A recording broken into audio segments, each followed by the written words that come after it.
is a third arrest that is coming. There's 2 that's already down. There's a raid that's about to go on. And on top of that, it's somebody that has something to do with an affidavit that I have already released. I am telling you, we know that it's coming.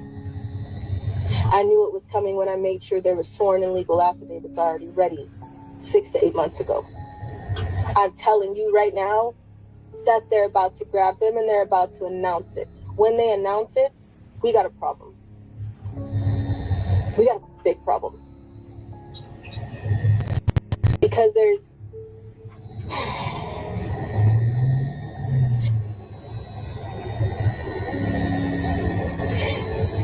ways that this is about to go. I think a lot of you guys are everybody's like, we're ready. We're ready until it's happening. And then everybody's like, well, I wasn't ready. Yeah. There's gonna be a lot of that. There's no other way to get ready. There's no other way to prepare. There's no protocol for what's about to happen.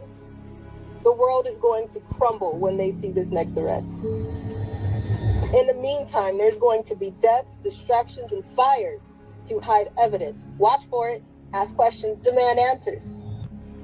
All right, y'all, let's go ahead and get into this affidavit of truth of Ali Carter that was put out there. I guess she put inserts out there from an affidavit that she put out there. Her attending a party at the Plăyboy mansion with various celebrities. Truth. Such as Birdman, Denzel Washington, Young Jock, and a whole lot of other celebrities. So we're gonna get into that. So first, let's go ahead and get into this affidavit real quick. So I'm gonna zoom in on this so y'all can see this while this plays. Make sure y'all hit that like button on this video, and let's go ahead and get into it. Affidavit of Truth. March 27th, 2024. Re 1. Brian Christopher Willems, aka Birdman, aka Baby, date of birth. February 15th, 1969 2. Denzel Hayes Washington, Jr. 3. Sean Love Combs, aka Puff Daddy, aka P. Diddy, aka Diddy 4. Jasiel Amon Robinson, aka Young Jock, the Plăyboy Mansion after party, held in Simil Valley on or around 2009 to 2010, while I was in foster care. I, Allison Leilani Carter, previously known as Blank Outlaw, attest under oath the SARF following account of my and all my alter parts' personal experiences to be true and accurate to the best of our knowledge regarding the Plăyboy Mansion, after party attended by Birdman, Denzel, Diddy, and Young Jock. My date of birth is February 15th, 1994, and this party was on or around. There were a lot of celebrities at this party. Once everyone was searched and inside, the DJ sounded the music and the lights flashed, signaling that everyone was in, and the doors were closed. This signaled that the orgy could begin. There were fetishes happening everywhere, and they kind of separated them into areas where specific fetishes were happening. People were just in a crazed and sexual frenzy. When the music started, I was sitting on the party favor table.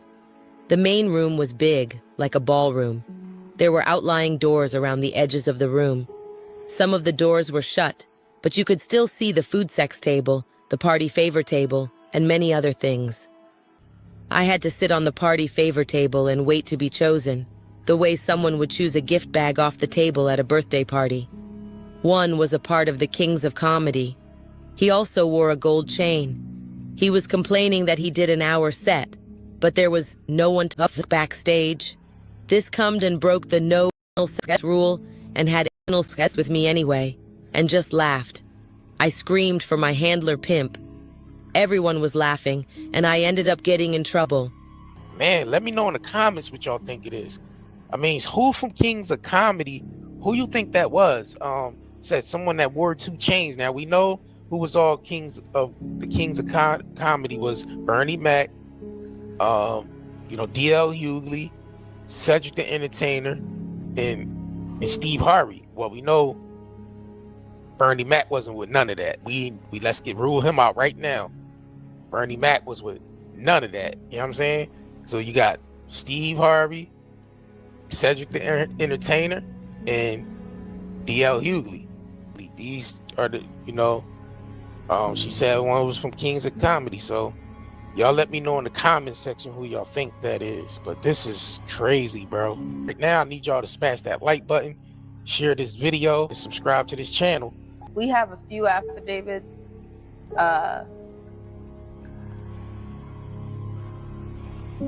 We have a few affidavits on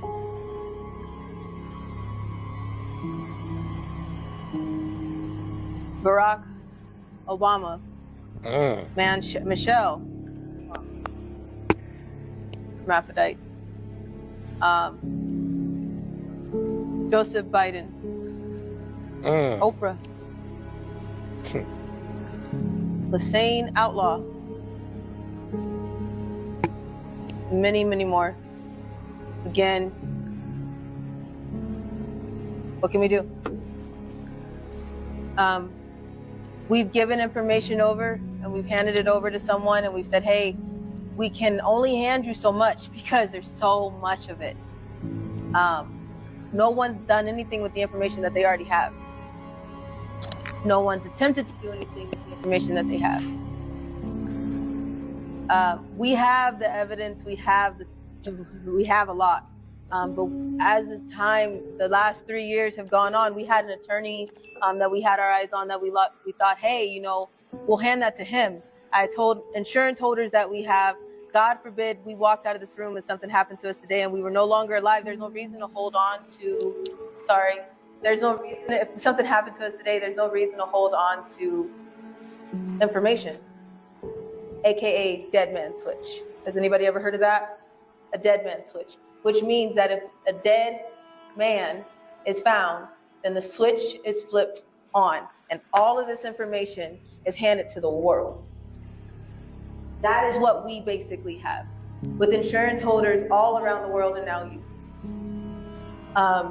We've given the information over to say that if God forbid something happens to us today, hand it out like candy because there's nothing else do with it. I'm so sorry. We have so many alarms still. You know, we still have to make sure that we're good in the building, even though that we're still here with security. We still have to make sure that still nothing is going on. We've handed this information out, and you know, people are asking like, why go back? Why? I have never been left alone. Things happened since I was 3 months old, and we are still dealing with all of that shit today. It never stopped. It just unfolds different. When I left the home that I was in with the failed assignment, I'm gonna call them a failed assignment. Because if you're watching this today, you don't even deserve to be called a mother. And the thing is there's a big difference between a mother and a handler. Let's get that shit straight. We're gonna talk about that in a minute. I'm gonna compare a mother and a handler to you. I'm gonna let you know how that goes. But the people that had me at first, I called them failed assignments. I won't even give them the luxury of surrogate anymore. Outlaws. I was about to, but I won't. You know, I'm not going to do it. I'm not what they made me. I'm not here to be vindictive. I'm not here to make a threat. I'm not here to point anybody your direction, but I will hide every piece of evidence that I own like a geocache around this world if something happens to my mother and I. That's what I'm doing. I've redacted names. Every evidence that's sitting here today is redacted. We've still redacted names. We have court orders, police reports, rape kits, sworn affidavits, CPS reports. The list goes on. There's a big folder that we have that we're going through today of evidence. And we're handing it and we're putting it in your hands because if something happens to us today, everybody in this room can say, I saw it. Everybody in this room can say, I know it exists. And it's legal. If you take a look closely at the paperwork, you'll see it, it's legal. We've moved some things because in the cases that I have, there are minors that were on the case. And those minors contacted me recently, one of them, and I want to talk to you too personally later on. But we've blocked and redacted all those things because I'm not trying to, I don't care. I changed my last name from Outlaw because I don't care. I don't want anybody's money. It ain't worth it, it's blood money.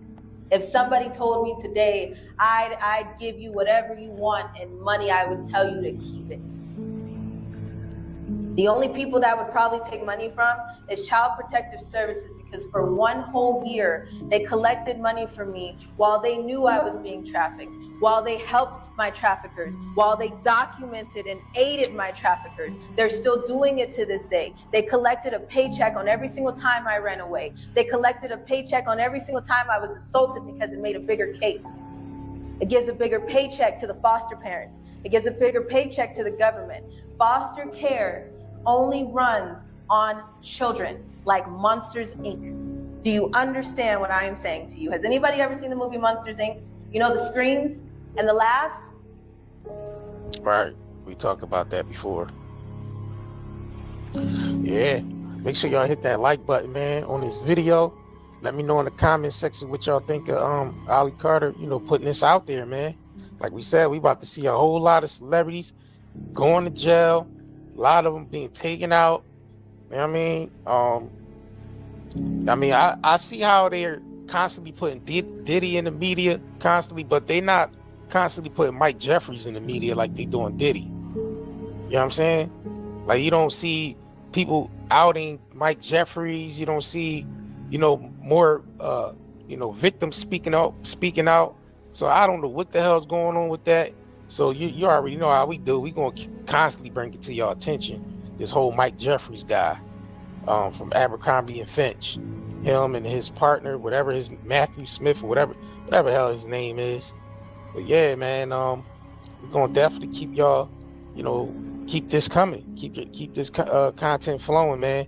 You need to keep putting this out there. So I appreciate y'all for tuning in. You know what I mean, and make sure y'all hit that like button, share this video, and subscribe to this channel. All right, peace.